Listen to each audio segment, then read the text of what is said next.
તારીખ 13 જુલાઈના રોજ સોશિયલ મીડિયાના માધ્યમથી એક વિડીયો જેમાં વાઘની ભજવણી થતી હોય તે વાયરલ થયેલ હતો. એની વિગતવાર તપાસ કરતા અને ઝૂ ખાતે સીસીટીવી કેમેરા જે છે અને પોલીસની જે નેત્રમ શાખા છે તેની મદદથી ગુના સબબે 2 તમોદારને અટકાયત કરવામાં આવેલ છે. તેમના દ્વારા વાઘની ભજવણી કરવામાં આવેલ હતી. તો વાઇલ્ડ પ્રોટેક્શન એક્ટની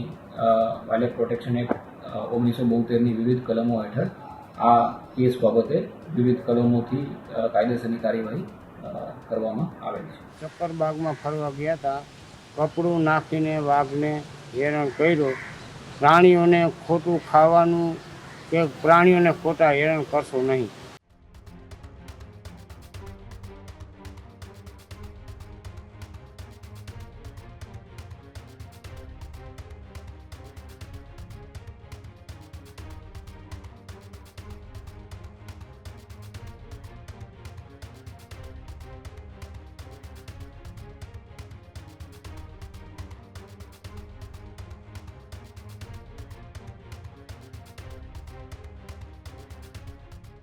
જૂનાગઢમાં સક્કરબાગ ઝૂમાં વાઘની પજવણીનો મામલો સામે આવ્યો હતો.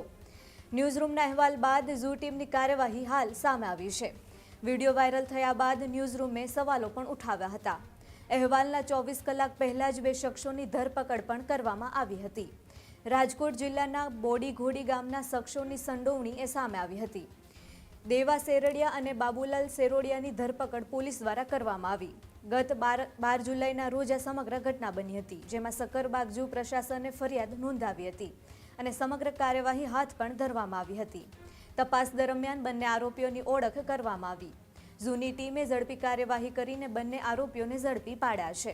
ત્યારે વન્યજીવોને હેરાનગતિ પહોંચાડવાના ગંભીર આરોપ પણ આ બંને શખ્સો ઉપર કરવામાં આવ્યા છે. વન્યજીવ સુરક્ષા નિયમના ભંગનો મામલો હાલ નોંધાયો છે.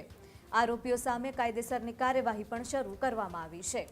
2 દિવસ કાલે જૂનાગઢ સક્કરબાગમાં ઝૂની પજવણી કરતા વાઘનો વિડીયો વાયરલ થયો હતો, જેના લીધે ન્યૂઝરૂમના અહેવાલ બાદ ઝૂ ટીમની કાર્યવાહી સામે આવી છે, જેમાં વિડીયો વાયરલ થયા બાદ ન્યૂઝરૂમે સવાલો પણ ઉઠાવ્યા હતા. અહેવાલના 24 કલાક પહેલા જ 2 શખ્સોની ધરપકડ પણ કરી લેવામાં આવી છે. રાજકોટ જિલ્લાના બોડીઘોડી ગામના શખ્સોની સંડોવણી સામે આવી, જેના લીધે રાજકોટ દેવા સેરોડિયા અને બાબુલાલ સેરોડિયાની ધરપકડ પણ કરવામાં આવી છે. ગત 12 જુલાઈના રોજ આ સમગ્ર ઘટના બની હતી, જેમાં એક વિડીયો વાયરલ થયો હતો, જેમાં બંને શખ્સોએ વાઘની પજવણી કરતા હોય તેવા દ્રશ્યો સામે આવી રહ્યા હતા, જેના લીધે ન્યૂઝરૂમે અહેવાલ પ્રસ્તુત કર્યો હતો. વિડીયો વાયરલ થયા બાદ ન્યૂઝરૂમે સવાલો પણ ઉઠાવ્યા હતા. ત્યારે વન્યજીવોને હેરાનગતિ પહોંચાડવાના ગંભીર આરોપ પણ આ બંને શખ્સો ઉપર લગાડવામાં આવ્યા હતા. વન્યજીવ સુરક્ષાના નિયમોનો ભંગનો મામલો નોંધવામાં આવ્યો છે અને આરોપીઓ સામે કાયદેસરની કાર્યવાહી પણ શરૂ કરવામાં આવી છે.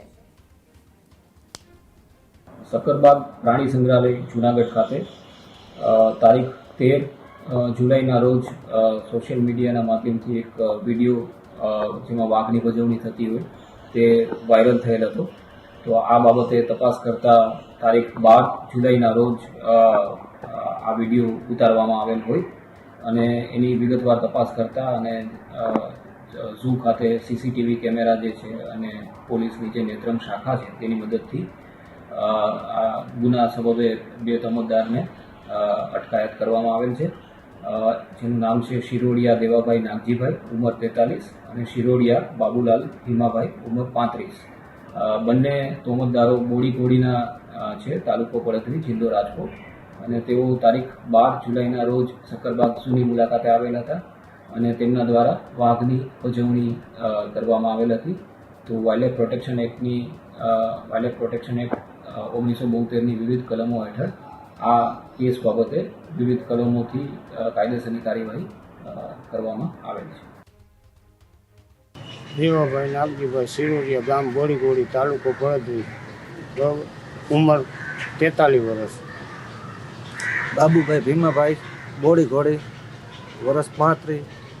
સક્કરબાગમાં ફરવા ગયા હતા, કપડું નાખીને વાઘને હેરાન કર્યો.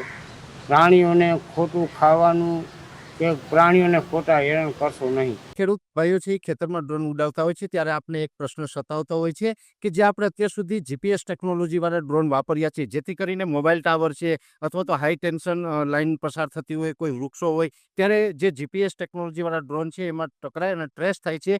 પણ એગ્રીવન લાવ્યું છે જીએનએસએસ ટેકનોલોજી ડ્રોન, જેથી કરીને એ ડ્રોન છે એ કોઈ જગ્યાએ ટકરાય નહીં, પોતાની રીતે જ ડિસિઝન લે છે અને મૂવ થઈ જાય છે, જેથી કરીને જીએનએસએસ ટેકનોલોજી ડ્રોન છે એ વાપરવાનો આગ્રહ રાખો.